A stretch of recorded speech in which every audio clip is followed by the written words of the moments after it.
Au nord de la planète se trouve une île qui respire. Son souffle jaillit du feu qui brûle en elle et sa peau est recouverte de glace. En elle, la Terre garde encore le souvenir de ses origines. Sous la surface, des forces invisibles la façonnent sans relâche. Le sol tremble, de la vapeur s'échappe des crevasses béantes et les glaciers avancent lentement, sculptant le paysage. Le froid domine, mais la chaleur n'est jamais bien loin. Voici l'Islande, une terre suspendue entre deux mondes où la vie vibre encore. Chaque montagne est une plaie vive et chaque vallée porte les stigmates du feu.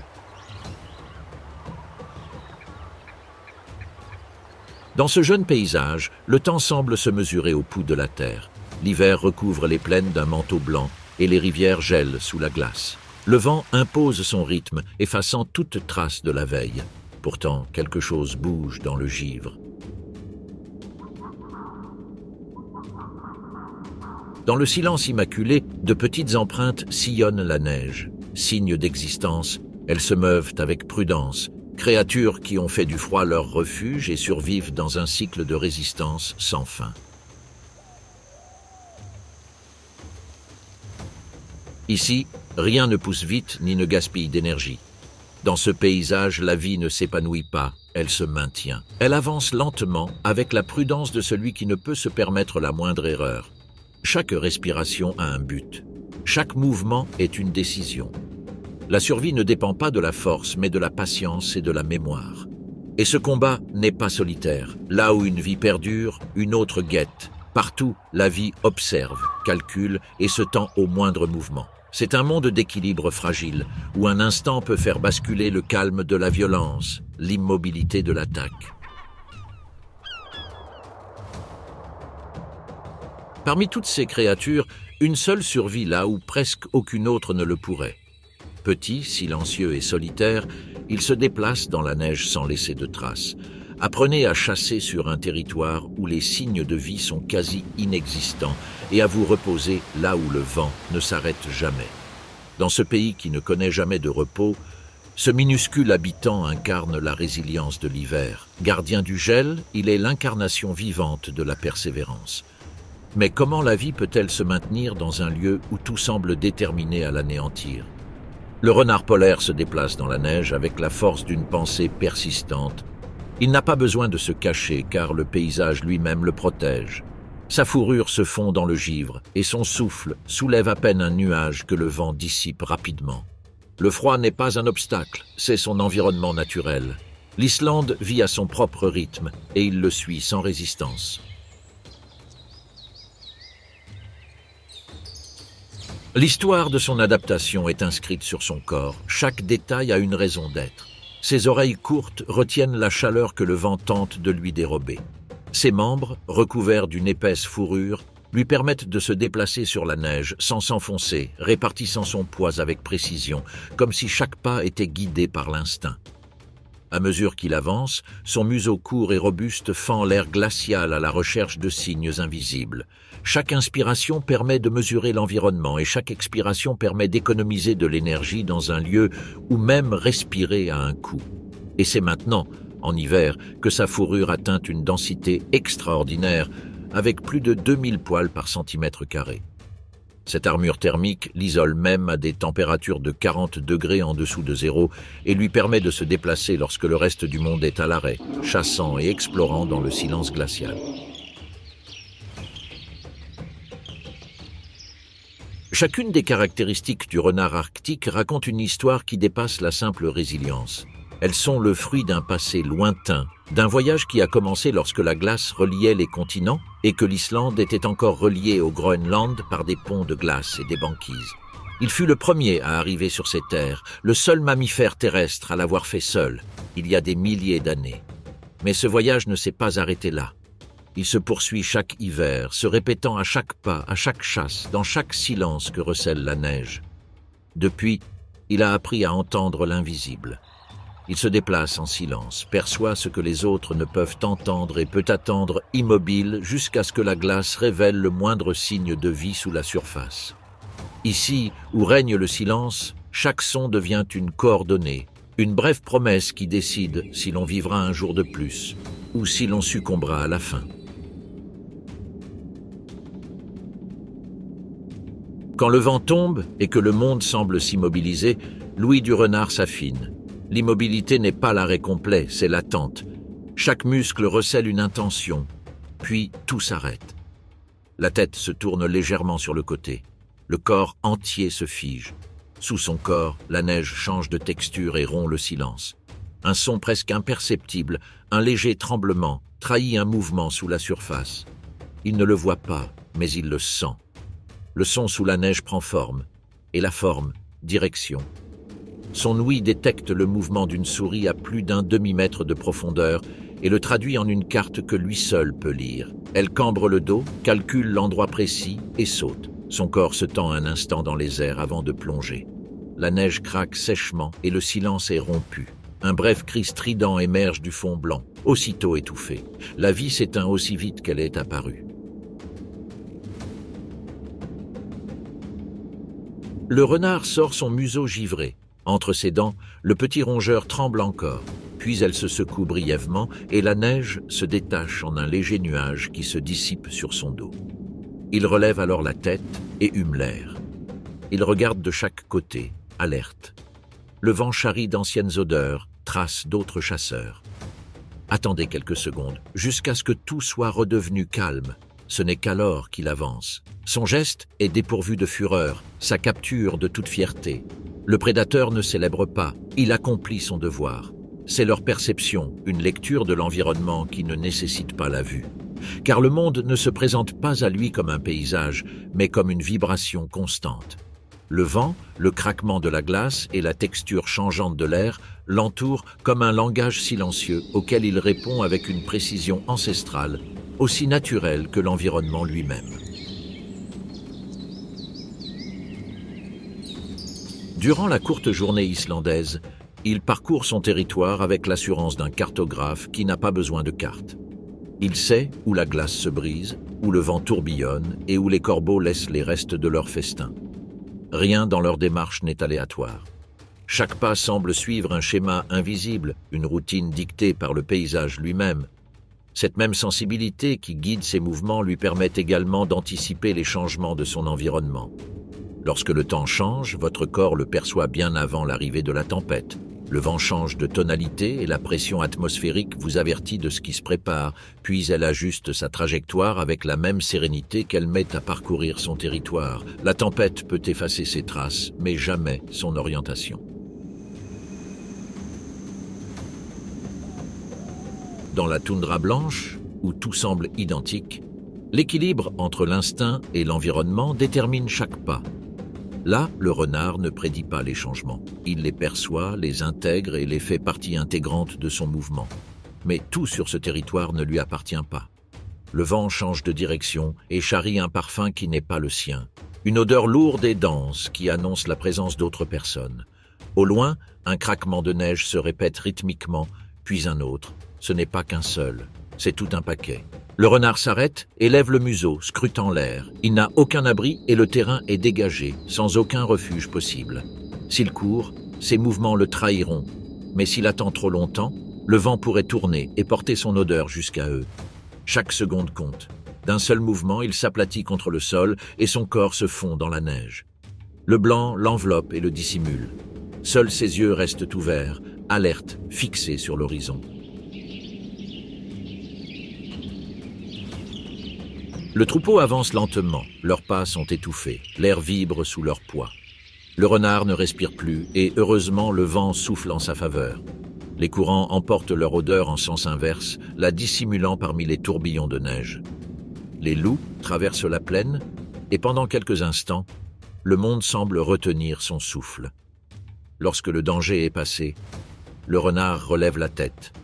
Les loups ne sont plus que des ombres indistinctes qui descendent la colline à la recherche de proies plus importantes. Un instant, le silence retombe complètement. Sur ce territoire, même parmi les prédateurs, la hiérarchie prévaut.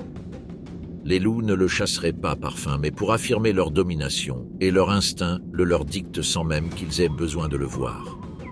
Chaque rencontre laisse une trace, même sans effusion de sang. En Irlande, la survie ne dépend pas seulement de la faim ou du froid, mais aussi du silence, de la capacité à savoir précisément quand disparaître. Mais que se passe-t-il lorsque le silence est rompu et que la chasse commence? Qui donc contrôle le bruit de l'hiver? Les mêmes pas que le renard avait entendus au loin résonnent à présent. D'abord, un tremblement se fait sentir sous la neige, puis un craquement se fait entendre. Ce sont les loups, déployés dans la plaine, avançant avec une précision à laquelle le paysage semble obéir.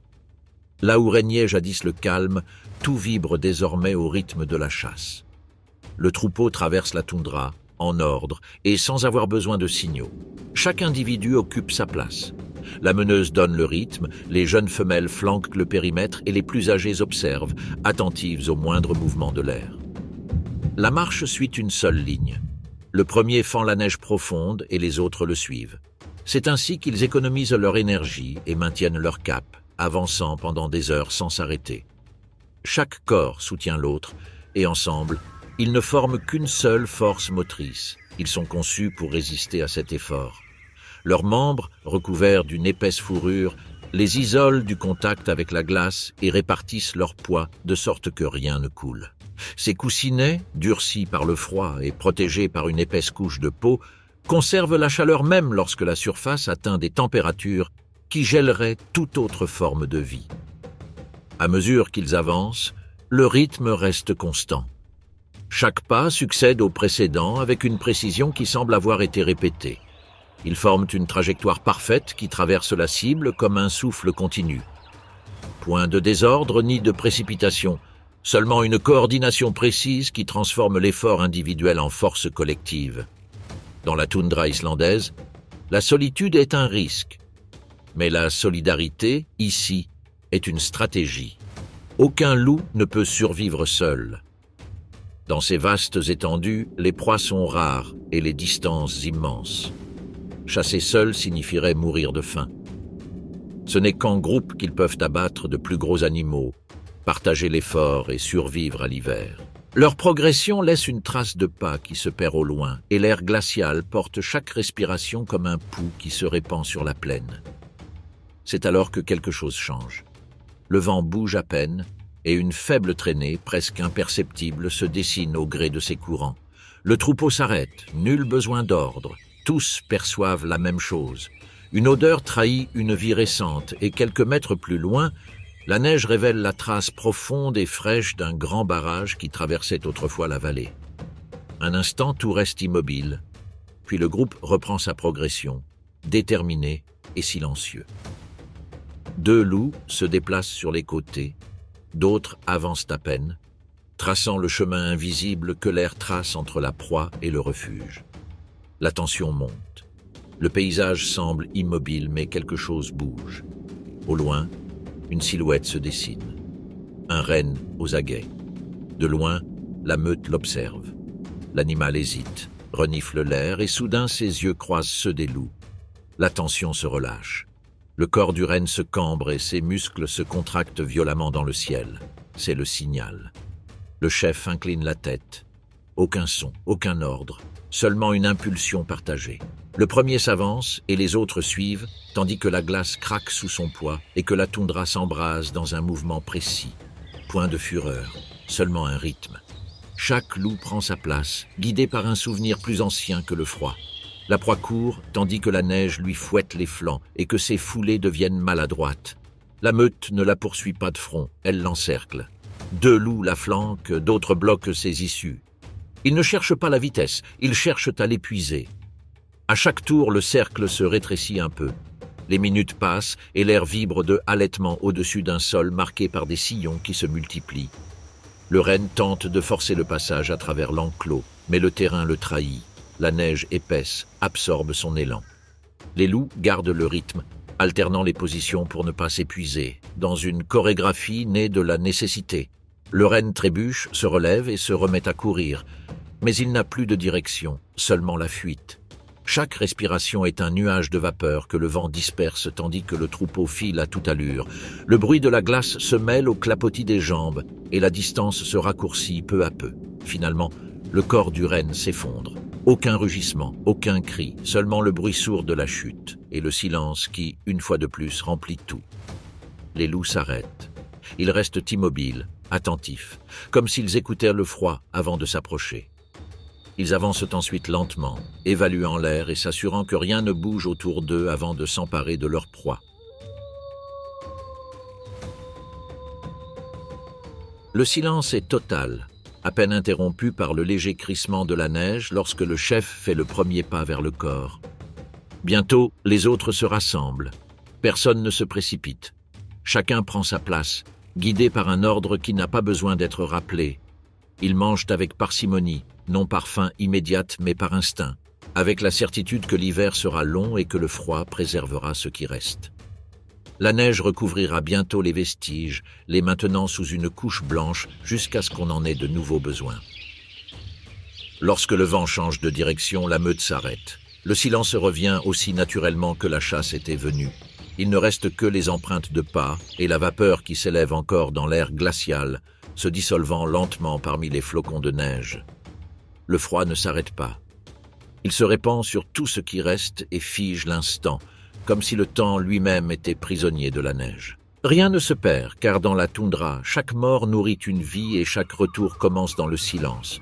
Peu à peu, le vent efface les traces et le paysage retrouve son calme. La toundra demeure immobile, suspendue dans son propre silence, jusqu'à ce que le dernier écho de la chasse se dissipe dans l'air glacial. Mais alors que le calme semble immuable, quelque chose s'agite à l'horizon. La nuit tombe et ce qui sommeille sous la glace commence à s'éveiller. Dans ce monde qui change avec les ténèbres, qui sera le chasseur désormais? L'obscurité s'installe silencieusement.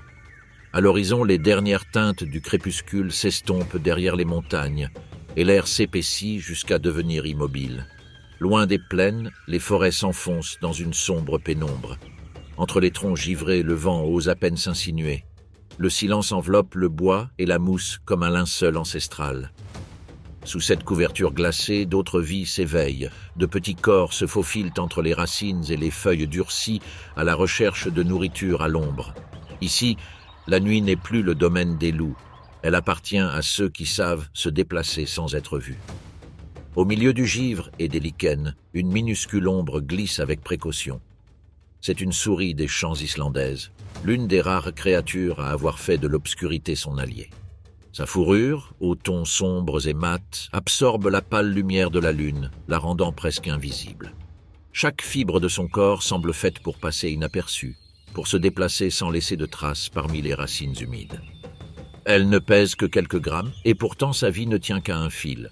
Mais cette fragilité n'est pas une faiblesse, c'est un instinct. Car malgré sa taille, il a appris à lire le sol comme d'autres se souviennent d'un chemin dans la neige. Il connaît le terrain par cœur, et chaque racine, chaque pierre, chaque fissure fait partie de sa carte personnelle. Elle ne se manifeste que lorsque l'air se stabilise et que le vent souffle du nord, car elle reconnaît que dans cette direction, l'odeur ne se propage pas loin. Leur perception ne se mesure pas à la distance, mais au détail, à un craquement, à une ombre incongrue ou à une odeur étrangère.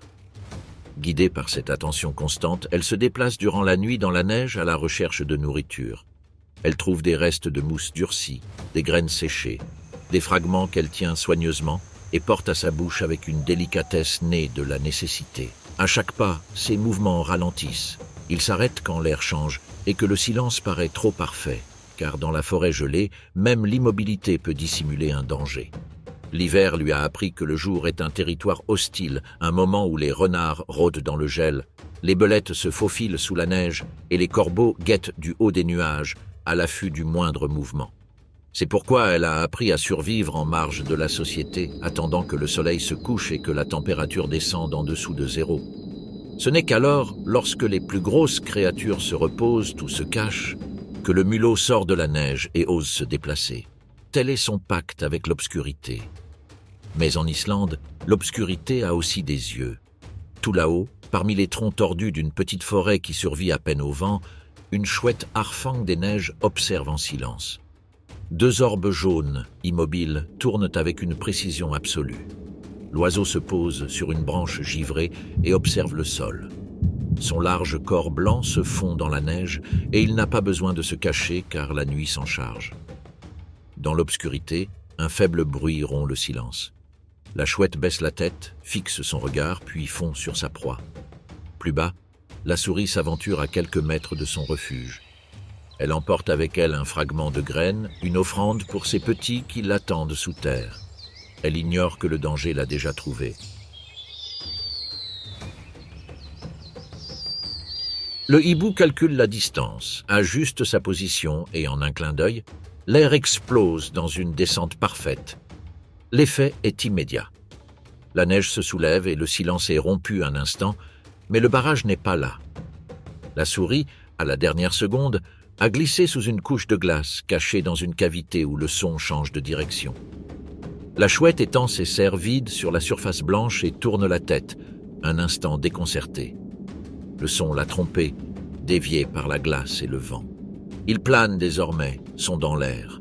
Le vent tourne, soufflant du nord et dissipant les échos confus qui résonnaient dans l'espace. En contrebas, la forêt s'étend en longues ombres et la neige reflète une faible lueur. L'oiseau se laisse porter par le courant, tournant lentement. Il n'y a pas d'urgence et la faim ne dicte pas son envol.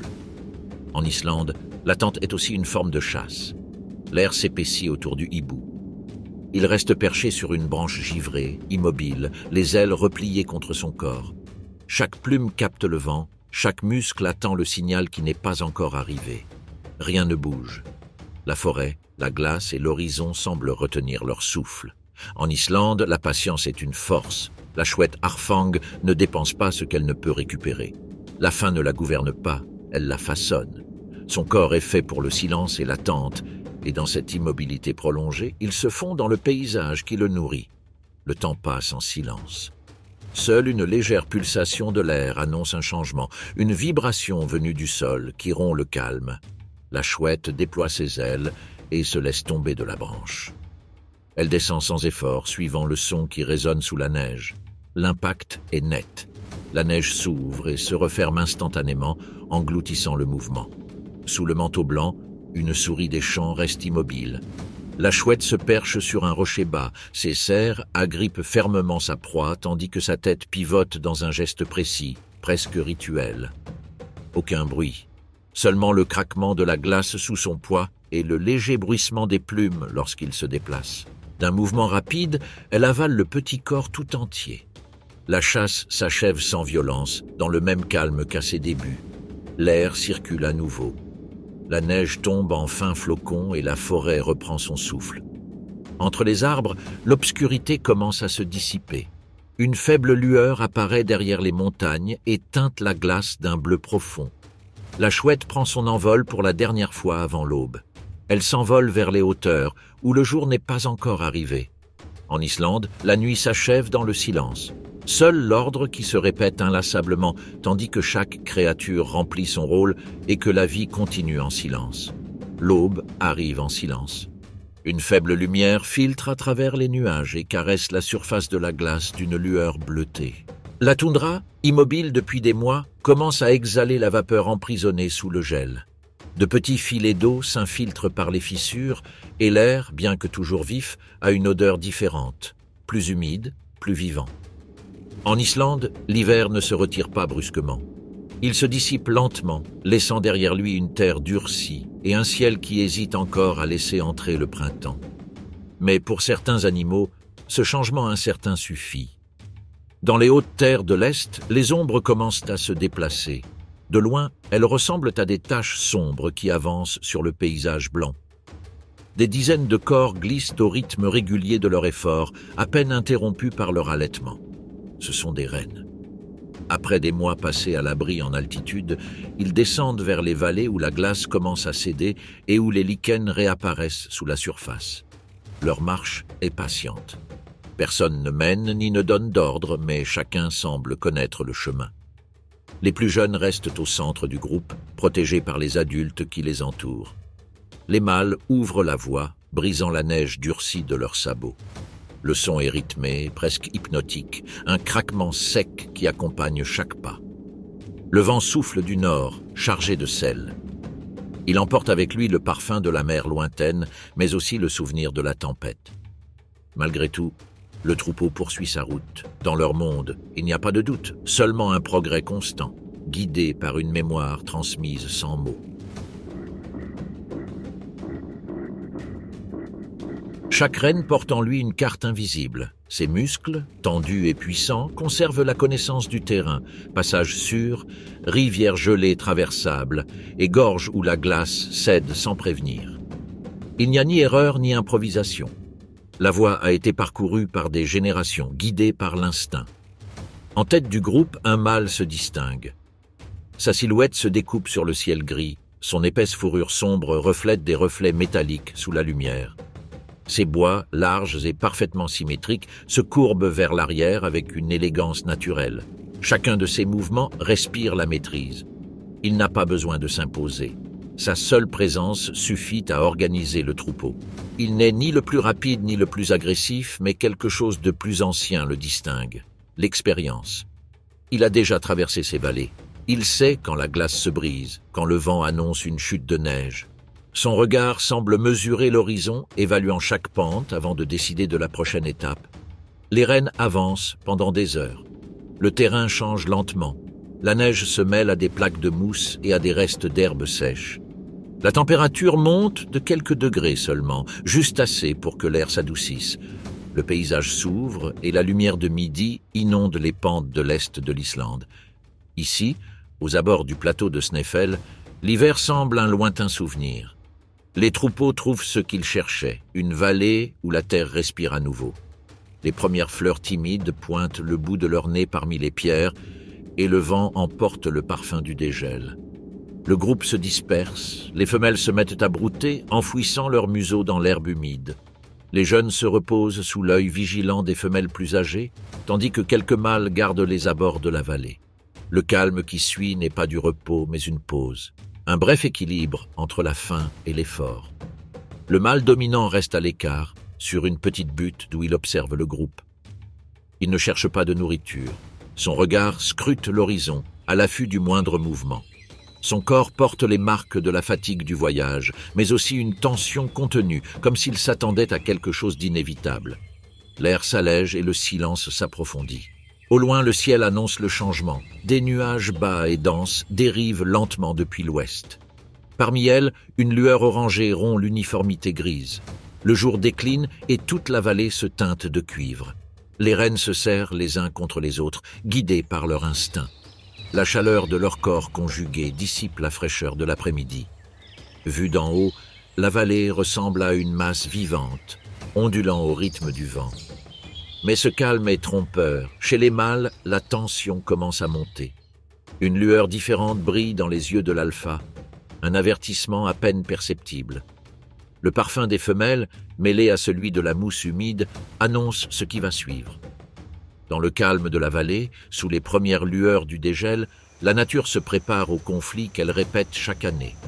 La migration est terminée, mais le véritable défi ne fait que commencer. Que se passe-t-il lorsque l'ordre naturel rencontre l'ambition de la force? L'air a changé. Il ne sent plus la glace ni le vent vicié. Il sent la vie.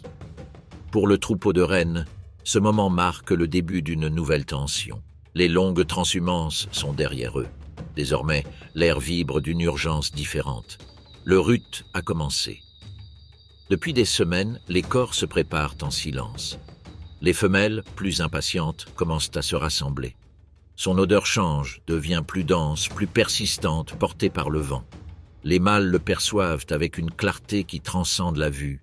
Ils lèvent la tête, savourent l'air, et ce geste, la lèvre supérieure retroussée, les yeux mi-clos, annonce qu'un éveil s'est produit en eux. La vallée, jadis paisible, résonne de nouveaux sons. Ce ne sont ni de doux murmures, ni de chants discrets, ce sont des rugissements. Profond, immense, vibrant. Chaque mâle rugit au loin, comme s'il pouvait mesurer sa puissance à la force de l'écho. Ce n'est pas seulement une démonstration de force, mais un message. Dans la toundra ouverte, le son porte loin. Chaque rugissement marque une frontière invisible, un avertissement à quiconque l'entend. Il y a un propriétaire ici. Les corps se tendent, les coups se lèvent. Certains commencent à gratter le sol avec leurs sabots avant, soulevant des fragments de terre humide. Près de leurs yeux, de minuscules glandes libèrent un arôme puissant qui embaume l'air. Les rênes marquent les rochers, les branches et même le sol. Partout où passe un mâle, il laisse sa signature, une trace chimique de sa présence. Au milieu de la vallée, le vieux mâle se distingue des autres. Il n'a pas besoin de s'imposer. Il le fait sans effort. Son corps large et robuste se meut avec l'assurance de celui qui a survécu à de trop nombreux hivers. Sa fourrure, sombre et épaisse, conserve la rudesse du froid et ses bois, courbés et symétriques, semblent avoir poussé avec la montagne. Autour de lui, une douzaine de femelles se rassemblent paisiblement. Elles broutent, se reposent, se frôlent doucement les flancs. Elles le suivent non par dévotion, mais par reconnaissance. Il a prouvé sa valeur un nombre incalculable de fois. Il a guidé des troupeaux entiers à travers la glace, a résisté à la faim et au vent, et a repoussé ceux qui cherchaient à lui prendre ce territoire. De temps à autre, il relève la tête, hume l'air et rugit. Ce son n'est pas un défi, mais une affirmation. Il témoigne de l'étendue de sa puissance, l'écho de sa domination. Les femelles lèvent les yeux et leur attention lui suffit pour baisser à nouveau la tête, satisfait. Le calme règne pendant quelques heures. Mais en Islande, l'équilibre ne dure jamais bien longtemps. Depuis les abords de la vallée, là où le terrain ondule vers les collines, une jeune silhouette observe. C'est un mâle à la robe claire, plus mince, avec des cornes qui n'atteignent pas encore la largeur des vétérans. Il a suivi le même chemin que les autres, mais il l'a fait en marge, toujours en retrait, toujours à l'affût. À présent, l'odeur du groupe lui parvient. Les phéromones, la sueur, l'herbe humide, tout le pousse en avant. Et la jeunesse, comme toujours, ne connaît pas la prudence. Le jeune homme avance de quelques pas, la tête baissée, savourant l'air. Les femelles le remarquent en premier, lèvent la tête et le regardent en silence. Le vent change de direction et avec lui, l'odeur parvient au mâle dominant. Le vieil homme relève aussitôt la tête, son regard se durcit. Il n'a pas besoin de voir l'intrus pour comprendre ce qui se passe. Il avance d'un pas, renifle bruyamment, et le son déchire l'air. Puis il pousse un rugissement profond et prolongé qui fait vibrer le sol. Le jeune homme s'arrête. Un instant, il semble hésiter. Son instinct lui dit de reculer, mais quelque chose le retient. Il observe les femelles. Certaines le regardent avec curiosité, d'autres reprennent simplement leur pâturage. Le silence qui s'installe entre elles devient insupportable. Le mâle dominant frappe le sol d'un sabot. L'écho se mêle à sa respiration haletante. Il fait un pas de plus, la tête baissée, dévoilant toute l'envergure de ses bois. Le jeune homme ne recule pas. Il redresse la tête et un rugissement plus court, plus aigu mais ferme, s'échappe de sa gorge. C'est un son nouveau dans la vallée, le signe avant-coureur d'une volonté qui ignore encore la peur. Les femelles se séparent. Le groupe s'éparpille, laissant un espace vide entre elles. Le vent souffle du nord, emportant la vieille neige qui se détache des rochers. Aucune ne bouge. Le dominant garde le regard fixe, calculateur. Il ne se précipite pas. Il sait que le premier geste pourrait tout décider. Mais le jeune homme ne cède pas non plus. Son corps vibre, tendu, au bord de l'impulsion. Pendant quelques secondes, la vallée entière semble s'immobiliser. Seul le craquement lointain de la glace qui fond se fait entendre. Le vieil homme baisse légèrement la tête. Le jeune homme l'imite. La distance qui les sépare est infime. Aucun autre avertissement n'est possible. L'air est chargé d'électricité avant le choc. Dans leurs yeux brille le même reflet. La conscience du risque et la certitude que l'un d'eux ne reviendra jamais en ce lieu. Le premier mouvement ne se voit pas. Il se ressent. Un frisson parcourt l'air glacial avant que les bois ne s'entrechoquent. Le bruit de l'impact résonne comme un écho sec et métallique se propageant dans la vallée. Deux corps entrent en collision avec la force de la nécessité. Le jeune homme prend l'initiative. Il se projette en avant avec force, ses sabots s'enfonçant dans le givre mou. Sa respiration s'accélère instantanément et se mêle à la neige qui tombe du sol. Le vieil homme, en revanche, reste imperturbable. Ses muscles ne tremblent pas, son corps ne bouge pas plus que nécessaire. Résistez, attendez, mesurez. Pendant les premières secondes, la confrontation semble équilibrée. Ils se retournent tous les deux, se poussent l'un l'autre, se retournent à nouveau, le cou tendu, et leur bois vibre sous la pression. Le frottement génère un son profond et continu, comme un ancien gémissement de glace. Les femmes observent à distance. Personne n'intervient. Dans ces rituels, la hiérarchie s'impose non par la violence, mais par l'équilibre. Il ne s'agit pas de détruire, mais de se souvenir de l'ordre. Le jeune homme force sa position, tente un virage rapide, mais le terrain le déstabilise. La neige cède sous son poids, sa patte arrière glisse et son élan s'évapore. Le vieil homme saisit l'occasion. Il pivote le cou avec précision, enfonce ses bois plus profondément et pousse avec une force qui semble venir du sol lui-même. Le jeune homme recule d'un pas, puis d'un autre. L'air résonne de sa respiration. La vapeur l'enveloppe. Il tente une nouvelle fois une poussée désespérée, mais le vieil homme l'anticipe. Il ne réagit pas par la force brute, mais avec maîtrise. Chaque mouvement est mesuré, comme s'il connaissait la chorégraphie avant même de commencer. Le combat est bref. En quelques minutes, l'issue est sans appel. Le jeune homme halète, ses muscles sont tendus, ses flancs ruisselants de sueur froide. Le mâle alpha, bien que fatigué, garde la tête haute et le regard fixe. La dernière tentative du jeune homme se solde par un échec. Les bois se séparent dans un craquement léger et le silence retombe. L'alpha avance d'un pas et pousse un beuglement bref et sec. Cela lui suffit. Le message est passé. L'homme vaincu baisse la tête. Il ne s'enfuit pas aussitôt. Il regarde le sol, respire lentement et se retourne lentement. Personne ne le regarde. Au sein du troupeau, les femelles reprennent le pâturage. Les corps se détendent et l'équilibre est rétabli.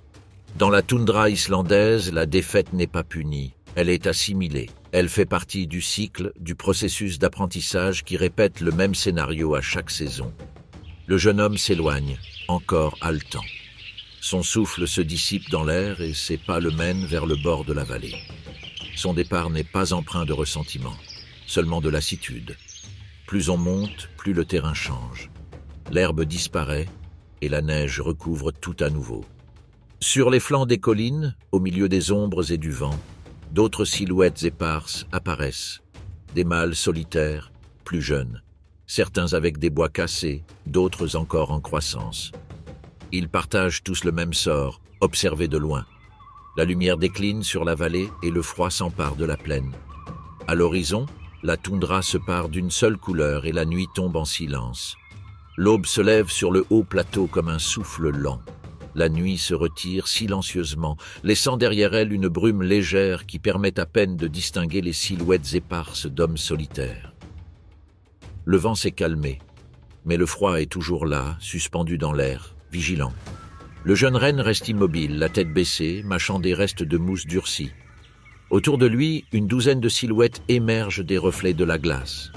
Aucun des deux ne s'approche trop. Ils maintiennent une distance précise, instinctive et acquise entre eux.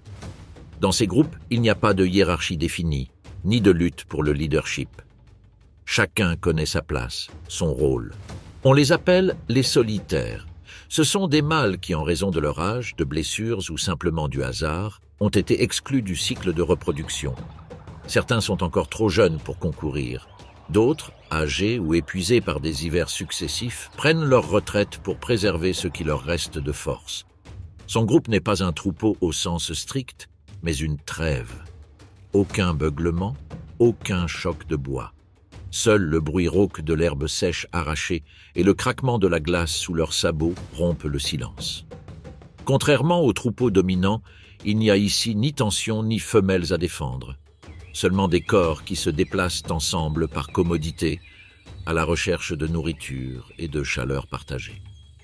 Parfois, ils se reposent en formant un demi-cercle, d'autres fois, ils se dispersent à travers la plaine, mais ils gardent toujours leur regard fixé sur l'horizon. Dans cet équilibre fragile, chacun apporte sa contribution, vigilance, camaraderie, chaleur humaine. C'est une alliance tacite entre les vaincus, où la prudence l'emporte sur la force. Le jeune homme observe. Il ne rugit plus et ne cherche plus à imposer sa volonté. Il a compris sans le savoir la première leçon de l'exil, que la patience est aussi une forme de force. Ces bois, encore couverts de givre, portent des cicatrices récentes. L'air froid s'infiltre dans ses narines, l'obligeant à respirer lentement. Au cours des jours suivants, le groupe se déplace vers des zones plus basses où le vent découvre de petites touffes de mousse. Chaque découverte est une victoire. Leurs corps, maigres et couverts d'un pelage clairsemé, semblent porter les marques de siècles d'adaptation. Le froid est mordant, mais ils ont appris à le supporter. Leurs muscles les font souffrir, mais ils continuent d'avancer. Parfois, quand le vent tourne, le jeune chevreau lève la tête et renifle. L'air porte des odeurs qu'il reconnaît, celles du troupeau principal, des femelles, du mâle dominant. Il porte aussi l'écho lointain de mugissements. Son corps réagit, mais il ne bouge pas encore. Chez les personnes solitaires, il existe des règles non écrites. Elles ne s'affrontent pas, car ce serait peine perdue. Ils ne sont pas en compétition non plus. Ici, tous sont égaux dans la défaite comme dans l'espoir. En marge du pouvoir, la force se mesure à la capacité d'attendre le moment opportun. L'équilibre du groupe repose sur ce calme.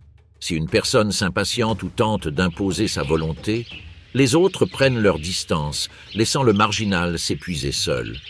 Il n'y a pas de punition, seulement des distances. Le jeune homme tire des leçons de cette logique silencieuse. Il apprend à déchiffrer le terrain, à évaluer le vent, à économiser son énergie. Jour après jour, son corps se transforme. Il gagne en endurance, reprend du poids et fortifie ses jambes. L'instinct, qui le poussait autrefois à défier, lui apprend désormais à calculer. Ici, la moindre erreur se paie cash. La neige peut dissimuler un gouffre, et un faux pas peut vous ensevelir jusqu'à la taille, vulnérable au froid ou aux prédateurs. Les oiseaux solitaires n'ont ni berger ni itinéraire fixe. Ils se déplacent au gré du vent, suivant des lignes invisibles qui les mènent à de modestes réserves de nourriture. Leur existence est minimaliste mais précise. Et pourtant, une certitude silencieuse plane entre eux. Cet équilibre est fragile. Au cycle suivant, lorsque la neige fondra et que les vents tourneront, certains d'entre eux retourneront dans la vallée pour tenter à nouveau leur chance. Les bois brisés repousseront, les blessures se cicatriseront sous le pelage neuf. La défaite d'aujourd'hui n'est qu'une pause. Un matin, le soleil perce les nuages bas et teinte la glace d'or. Le jeune homme se redresse, plus droit qu'auparavant. Le vent souffle de la vallée, emportant avec lui un parfum familier. Parmi les arômes de mousse et de givre, il y a autre chose, le doux et chaud parfum des femelles. Les autres ne le remarquent pas ou préfèrent l'ignorer. Lui, en revanche, lève la tête. La brume enveloppe les collines, mais il sait où regarder. Il fait quelques pas, s'arrêtant de temps à autre, attentif au mouvement du vent. Il n'a pas de plan, juste une légère intuition. Descendez lentement en longeant le flanc de la colline. Les bruits de la vallée se font plus forts, le murmure des rennes qui paissent, le crissement des sabots sur la neige mouillée. Au loin, le troupeau principal se déplace comme une seule masse vivante. Dans l'ombre, le vieux mâle alpha continue d'observer. Le jeune homme s'arrête, dissimulé parmi les rochers. Il n'a pas l'intention de s'approcher de trop près, mais il ne recule pas non plus. Il y a quelque chose dans cette frontière qui l'attire. Peut-être est-ce le souvenir du groupe ou l'écho du lieu auquel il se sent appartenir. Le vent change à nouveau. Il charrie une odeur différente, inconnue. Ce n'est ni de la mousse, ni du renne. C'est quelque chose de plus dense, de métallique, lourd, comme un avertissement. Le jeune homme lève la tête et, pendant un instant, l'aube semble s'immobiliser. Au loin, quelque chose se meut dans le brouillard. Cela n'appartient ni au troupeau ni au froid. C'est une présence que la vallée n'avait pas ressentie depuis des semaines. Le silence s'étire, comme une prémonition. Le danger n'est pas encore là, mais l'air le porte déjà en lui. L'aube se lève, suspendue dans une lumière pâle. La brume basse transforme les contours du paysage en ombres informes. Entre les lignes rocheuses et les plaques de neige humide, une silhouette allongée apparaît, avançant lentement. Elle ne fait aucun bruit car elle connaît le terrain. Elle n'a pas besoin de tâtonner car elle l'a déjà mesuré grâce au vent. Un loup solitaire traverse la plaine avec la prudence de celui qui attend le moment précis pour chaque mouvement. Son souffle est bref et saccadé. Ses pattes s'enfoncent dans la neige. La tête baissée, il trace un chemin rectiligne vers le cœur de la vallée. Le groupe perçoit ce changement comme une note sombre qui brise l'harmonie ambiante. Les femelles lèvent le cou et la vapeur qui s'échappe de leur bouche se mêle à la brume. Les jeunes restent au centre par pure habitude et par souvenir des hivers précédents. Le mâle dominant ne se précipite pas. Il se redresse. Il enfonce ses sabots dans le sol encore glacé. Son regard ne cherche pas le loup. Il cherche l'espace qui sépare les femelles du danger. Il sait que là-bas, la force n'est pas gaspillée à fuir. Il sait que celle qui attend le mieux survit généralement. Le jeune exilé est plus proche que le troupeau ne l'imagine. La brume l'enveloppe comme une peau neuve. Il descend de la colline en suivant un sentier de mousse fraîche. Il ressent encore la fatigue accumulée. Il se souvient encore du coup violent qu'il a mis hors de combat. Mais quelque chose dans l'air fait instantanément changer son pouls. Ce n'est pas l'odeur de la pluie. Ce n'est pas le sel du vent. C'est autre chose. Un signe qui trace une ligne invisible entre lui et le danger. Le loup avance, le regard fixé sur un point qui n'est pas encore un corps. Il apprend des moindres détails. Un bord de neige creusé pourrait être une empreinte récente. Un nuage de vapeur plus dense pourrait être un souffle de peur. Choisissez les chemins en diagonale où le vent favorise leur odeur. Effacez leurs traces par de petits mouvements. Repérez les femelles isolées qui butinent en bordure. Calculez le nombre de secondes qui vous séparent d'une tentative réussie. Le jeune homme stoppe sa chute en un clin d'œil. Son corps prend la décision avant même que son esprit ne l'ait faite. Il ne beugle pas. Il ne prévient pas. Il fait 3 pas fermes vers la plaine et se tient à mi-chemin entre le loup et la première ligne du troupeau. De là, le vent le frappe de plein fouet et lui apporte toute l'histoire dont il a besoin. La boue humide, un souffle étranger, la faim, la faible lueur de l'aube. L'alpha perçoit le mouvement mais ne le bloque pas. Il ne reconnaît pas encore celui qui a été expulsé. Il voit seulement un corps occupant l'espace qui lui est réservé. Son immobilité n'est pas le fruit du doute, mais du calcul. Si le loup avance le long du flanc de la brume, il y aura un instant précis où la défense l'emportera sur le coup. Si le loup hésite, le temps prendra le parti du troupeau. En Islande, même le temps choisit son camp. Le prédateur s'arrête à quelques mètres du jeune renne. Il n'a pas besoin de montrer les dents. Le poids de son regard posé sur les pattes avant du renne suffit. Il avance un pied. Il avance l'autre. La glace craque légèrement. Le jeune homme ne détourne pas le regard. Il inspire profondément pour gonfler sa poitrine et se dresse, les muscles ancrés au sol. Il n'a pas de bois pour affronter ses adversaires de front. Il n'a pas la carrure pour intimider. Il possède une autre arme, la détermination. Le vent fait son œuvre. La brume se déploie en plis et multiplie les silhouettes. Derrière le jeune homme, la masse du troupeau forme un mur irrégulier qui paraît plus compact qu'il ne l'est. Les femelles s'approchent par instinct protecteur. Les jeunes se dévoilent à peine entre 2 larges ventres. La scène que perçoit le loup n'est pas celle d'un individu égaré. C'est une défense collective qui soudain paraît plus vaste et plus profonde. Un pas. Le loup baisse la tête. Encore un pas. Le jeune homme ne cède pas d'un pouce. Quand le prédateur tente de flairer la peur, il ne trouve aucune faille. Il ne perçoit qu'une respiration régulière, adaptée au froid. Le regard du renne ne cherche pas à s'imposer. Il cherche à affirmer une limite. Le message est simple. Jusqu'ici. La tension ne se manifeste pas par le bruit, mais par le silence. La vallée entière semble se contracter. Le mâle dominant maintient la ligne d'un léger virage qui aligne 3 femelles selon un angle aigu. Il n'y a aucun signe visible. Mais il existe un ordre établi, comparable à une géométrie. Le loup perçoit cela comme un rapport de force qui ne lui est plus favorable. Il ignore combien d'autres pourraient arriver s'il tentait une course. Il ignore l'épaisseur de la glace sous ses pattes. Il sait autre chose. Le prix à payer pour un chasseur solitaire est élevé. L'intrus hésite alors. Il tourne à peine la tête en arrière, suivant son propre chemin et calcule son retour. Il regarde de nouveau le jeune homme qui n'a pas bougé depuis son premier pas. Ce silence lui pèse plus lourd qu'un rugissement. Ce silence lui indique qu'il n'y a pas de percée facile, que l'effet de surprise est perdu, que l'avantage n'est plus de son côté. Il recule d'1 mètre sans baisser la tête. Il s'éloigne de 2 mètres supplémentaires d'un mouvement qui ne trahit aucune reddition. Il évalue encore si un détour par le bord pourrait lui offrir une chance. Le vent réagit le premier. Il lui apporte une bouffée d'odeurs de corps rassemblés. Il lui apporte le bruit étouffé de sabots qui se mettent en place. Cela lui apporte la certitude qu'il ne chasserait pas une proie. Moi, je rechercherais le conflit. Dans un hiver qui se fait encore sentir à l'aube du printemps, le prix d'une erreur peut être une semaine de faim. Il se retourne d'un geste net. Il s'enfonce tranquillement dans le brouillard. À chaque pas, sa silhouette s'efface. Il ne court pas car personne ne le poursuit. Il ne se retourne pas car son odorat lui a déjà indiqué la fin. Elle disparaît dans la brume comme elle est apparue. Silencieuse, comme la glace qui craque de l'intérieur. Le jeune homme ne célèbre pas. Il garde sa posture jusqu'à ce qu'un souffle de vent, dépourvu de toute trace de métal, lui renvoie la tête. Son corps tremble sous le choc, arrivé trop tard. La respiration retrouve un rythme que le froid permet. Derrière lui, le troupeau ne bouge pas immédiatement. Le calme met du temps à s'installer là où, une minute auparavant, s'étendait une frontière vivante. L'alpha observe celui qui se tient au milieu de la plaine. Il n'y a pas de reconnaissance explicite. Il n'y a pas de punition. Il y a une pause où l'ordre respire et décide.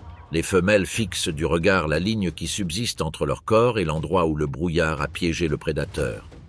Dans cet espace, un changement petit mais décisif se fait sentir. Le soleil monte dans le ciel, la brume se dissipe et la vallée respire. Le vent, autrefois tendu, souffle maintenant sans urgence, soulevant de fins filaments de neige sur le sol durci. Le troupeau retrouve son rythme. Les femelles baissent la tête, les jeunes cherchent l'ombre des plus âgés, et les bruits du pâturage reviennent comme un pouls ancestral qui rythme le paysage. Mais rien n'est vraiment redevenu comme avant. Au milieu de la foule silencieuse, un corps occupe une place qui lui était auparavant interdite. Le jeune renne reste immobile quelques instants, comme s'il mesurait encore la distance entre ce qui était et ce qui vient de se produire. Il n'y a pas de célébration. La nature n'accorde aucun triomphe, seulement la continuité. Pourtant, quelque chose a changé. Ceux qui l'ignoraient autrefois le reconnaissent désormais, même du coin de l'œil. Le mâle dominant l'observe du haut de la colline. Son attitude n'est pas menaçante, seulement empreinte d'une immobilité vigilante. Ils savent tous deux que la hiérarchie n'est pas abolie, mais qu'elle peut évoluer. Il n'y a pas de dette entre eux, seulement un équilibre qui se renouvelle à chaque fois que la vie met sa propre structure à l'épreuve. Ce geste suffit. C'est la permission silencieuse du troupeau. Le jeune homme réagit avec le même calme qu'il avait affiché face au prédateur. Il avance lentement, mesurant chaque pas, sans défier, sans reculer. L'air a changé de température. La journée avance et avec elle les corps se réhabituent. La lumière du soleil teinte leur dos d'un doré terne. Les traces de la nuit s'estompent. La menace a disparu, mais le souvenir du danger demeure. Une leçon qui se passe de mots. En Islande, la force ne se mesure pas toujours au nombre de cornes ou au poids. Parfois, elle se mesure à l'instant précis où une créature choisit de ne pas reculer. Il n'y a rien de dramatique dans cet acte, seulement l'adaptation qui poursuit son cours. Ici, la bravoure n'est pas un geste, c'est une autre stratégie de survie. Le jeune homme se joint au mouvement collectif. Il ne le dirige ni ne le suit, il accompagne. Son corps fatigué trouve naturellement sa place parmi les autres. Le troupeau redevient un seul organisme, se déplaçant dans une direction commune, une série de respirations qui marquent le passage du temps sur la neige. Le soleil atteint son zénith et l'air se purifie, presque immobile. De loin, les silhouettes se fondent en une unique tache vivante qui avance sur le plateau. Le regard se lève vers l'horizon et le paysage révèle sa véritable échelle, un océan blanc et bleu où chaque forme de vie affirme sa place dans le monde. Dans ces contrées, la rédemption n'est pas annoncée. Elle est démontrée. L'équilibre ne récompense pas, il ne fait que s'ajuster. Et le froid, qui remet tout en question, n'oublie pas ce qui fut défendu. Le jeune renne poursuit sa marche parmi les siens. À chaque pas, la glace cède légèrement, laissant des marques que le vent effacera bientôt. Alors que le soir tombe sur la vallée, le troupeau s'éloigne, enveloppé par la lueur du crépuscule. Peu à peu, la lumière s'estompe. L'Islande se retrouve une fois de plus seule face à sa propre essence, une terre partagée entre la glace et le feu. Dans cet équilibre impossible, la vie se maintient comme un souffle retenu. Mais Comment un territoire peut-il résister quand ses fondations sont de feu et sa peau de glace? La terre respire. Dans les plaines de l'Est, la vapeur s'élève des fissures, formant des colonnes fantomatiques qui se dissolvent dans l'air glacial. Il n'y a pas de silence absolu. Sous la terre, quelque chose s'agite, quelque chose mijote. L'Islande est un organisme vivant, un corps où les éléments s'affrontent et, en même temps, ont besoin les uns des autres. À première vue, tout cela ressemble à une erreur géologique. Plus de 30 systèmes volcaniques actifs et pourtant des glaciers recouvrent près d'un dixième de l'île. Un paysage qui devrait s'autodétruire mais qui ne le fait pas, car ici le feu et la glace ne s'affrontent pas, ils négocient. Le magma qui s'accumule dans les profondeurs réchauffe les eaux souterraines, et ces courants thermiques remontent comme des artères invisibles, empêchant l'île de geler complètement. Dans le même temps, les glaciers refroidissent l'air, condensent l'humidité et alimentent les rivières qui éteignent les excès du feu. Ce qui ailleurs serait destruction, ici c'est l'équilibre. Les géologues affirment que l'Islande existe par hasard, mais aucun hasard ne dure des millions d'années. Le feu maintient le sol, la glace préserve sa forme. L'une confère le mouvement, l'autre la contrainte. C'est un pacte ancestral, conclu sous la contrainte, et qui se renouvelle chaque jour. Dans certaines vallées, le paysage offre un paradoxe visible.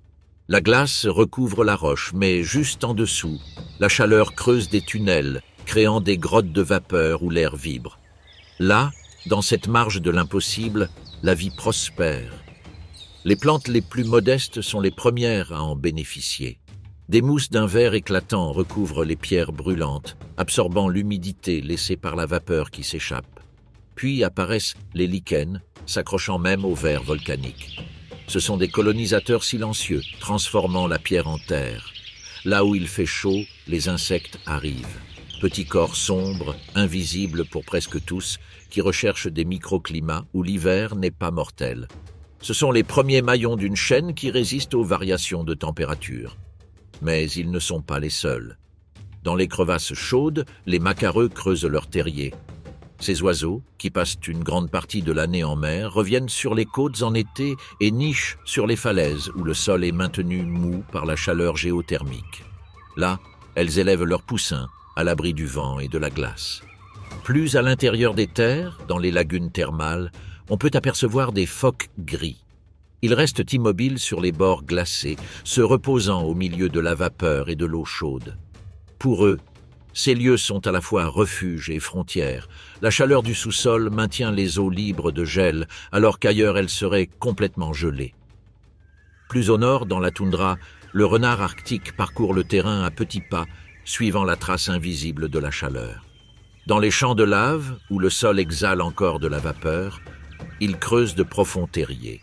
Là, il élève ses petits, profitant d'une température qui peut faire la différence entre la vie et la mort.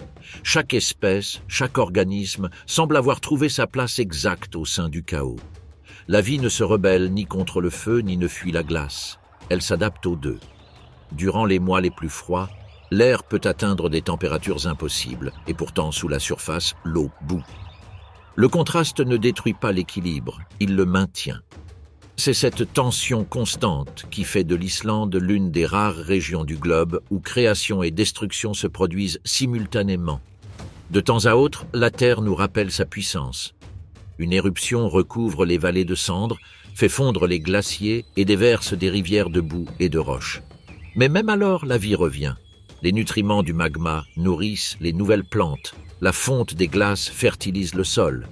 En Islande, rien ne meurt vraiment. Tout change simplement de forme.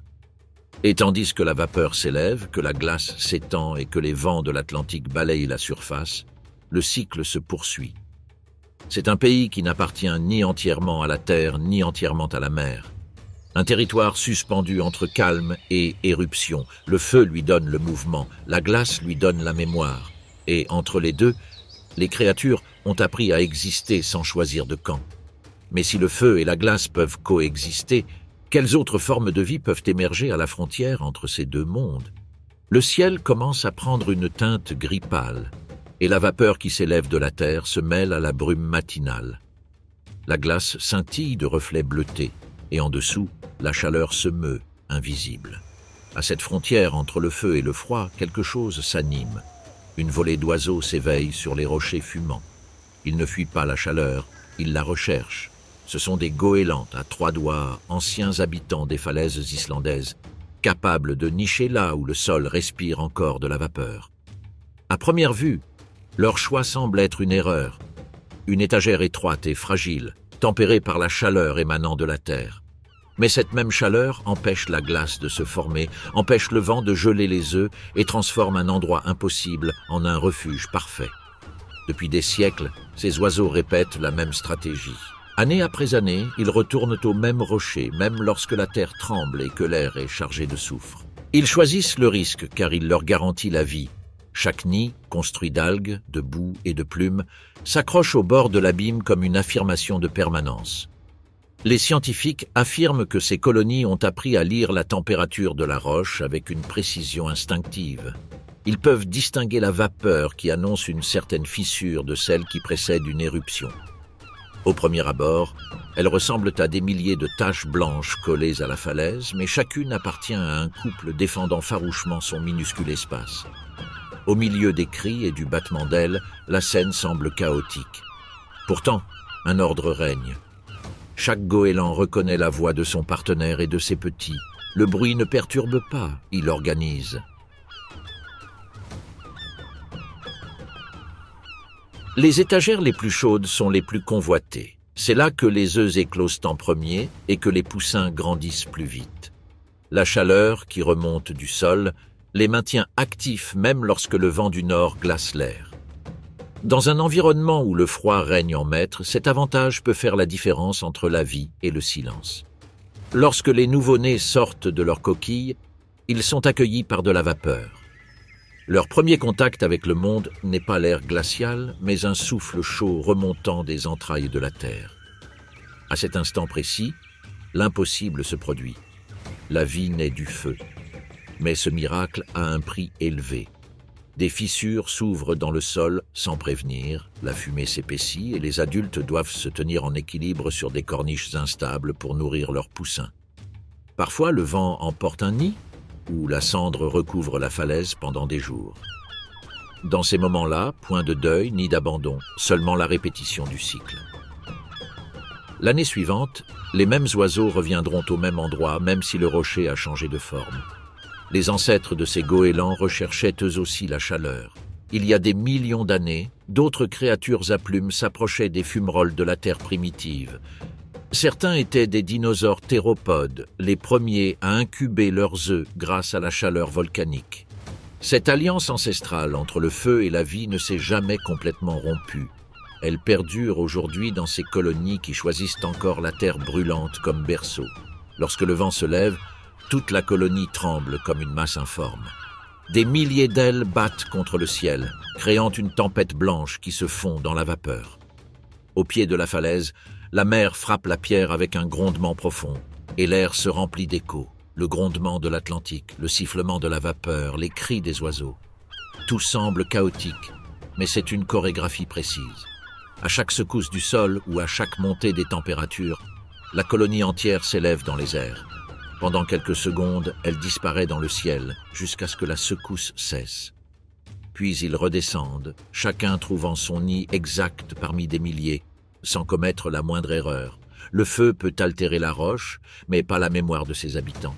Alors que les jours rallongent et que l'été atteint son apogée, les jeunes font leur premier saut dans le vide. Certains tombent directement dans la mer, d'autres prennent leur envol et se perdent au gré des courants. Ce saut résume à lui seul toute l'histoire de l'Islande. La vie progressant au bord de la destruction. La falaise est enveloppée de vapeur et d'ailes. Le feu brûle sous la surface, la glace persiste à la surface. Entre eux, une nouvelle génération apprend à voler. Car ici, où la terre crache du feu, chaque naissance est une épreuve de foi en l'impossible. Et au cœur de l'Islande, la vie ne craint pas l'abîme. Elle s'en sert comme point de départ. L'air est à nouveau le protagoniste. Il souffle de la mer du Nord et traverse les glaciers, effleurant les fumerolles et les vallées où la glace ne disparaît jamais complètement. L'Islande s'éveille sous une lumière pâle et dans ce calme se révèle ce que la Terre enseigne depuis des siècles. Que la vie ne s'impose pas, Elle s'adapte. Vu d'en haut, le paysage semble immobile. Mais sous cette immobilité, le monde palpite. La vapeur qui s'élève de la roche brûlante, la glace qui respire au-dessus de l'océan et les créatures qui, entre ces deux extrêmes, ont appris à maintenir leur équilibre. Sur les plaines blanches du nord, le renard arctique suit sa piste invisible. Rien n'est prévisible dans leur environnement. Le vent change, la neige recouvre tout, les empreintes disparaissent. Et pourtant, il se déplace avec précision. Chaque pas est une décision calculée. Son corps, réduit à l'essentiel, est une carte des réponses à l'adversité. Petites oreilles, museau court, fourrure si dense qu'elle semble absorber la lumière. Elle n'a pas peur du vide ni du silence. Sa véritable force réside dans son intuition, cette capacité à percevoir son environnement avec une précision inégalée. Plus à l'est, les rennes islandais traversent les vallées. Le troupeau avance lentement, calmement, laissant derrière lui une légère trace dans le givre. Leurs corps se frôlent, s'alignent et s'accompagnent mutuellement. Nul n'impose sa volonté, nul ne mène. Chaque animal connaît le rythme de l'autre, et c'est ce rythme partagé qui les maintient en vie. Ils n'affrontent pas la montagne, ils la négocient. Ils ne défient pas l'hiver, ils le traversent. Leur force ne réside ni dans leurs muscles ni dans leur bois, mais dans la constance avec laquelle ils avancent pas après pas, même lorsque le vent leur coupe le souffle. Dans les forêts de l'Ouest, la chouette Harfang se repose sur une branche dénudée. Ses yeux restent ouverts, immobiles, à l'écoute des vibrations du sol. Elle sait que le jour apportera le mouvement et avec lui, la nourriture. Il n'y a pas d'urgence, car en Islande, rien ne se passe d'un coup. Le temps se mesure à la patience. Et sur les falaises méridionales, où la mer se fracasse contre la pierre, les goélands à 3 doigts répètent le geste ancestral de chaque aube. La chaleur qui remonte des profondeurs préserve l'intégrité de leur nid. Le feu, qui ailleurs serait synonyme de destruction, protège ici. Chacune de ces créatures a trouvé sa place entre les contraires. Le froid ne les vainc pas. La chaleur ne les consume pas. Elles ont appris à vivre avec les deux, et c'est dans cette coexistence que leur existence prend tout son sens. La glace scintille, la vapeur s'élève, et au cœur de cette contradiction, tout s'harmonise. Il n'y a pas de lutte, seulement de la compréhension. Le feu alimente la glace tempère le feu. Et la vie, cette force en apparence si fragile, est ce qui équilibre ces deux extrêmes. L'Islande n'enseigne pas l'abondance, mais la modération. Ici, résister, ce n'est pas s'imposer, mais s'adapter sans rompre. Chaque espèce, chaque forme, chaque souffle témoigne de cette sagesse. Le vent se lève à nouveau. Le renard se réfugie dans sa tanière. Les rennes traversent la vallée en quête d'ombre que le soleil projette sur la neige. La chouette tourne la tête vers l'ouest, là où le jour commence à décliner. Et la vapeur qui s'élève sans cesse de la roche nous rappelle que sous le calme apparent, le feu ne s'éteint jamais. Sur cette île suspendue entre deux mondes, la vie n'a pas peur du danger. Elle le transforme en refuge. Et tant que la glace respirera et que la terre conservera son pouls ardent, il y aura toujours moyen de continuer à vivre ici, là où l'impossible devient banal. En Islande, la résistance n'est pas un acte, c'est un mode de vie.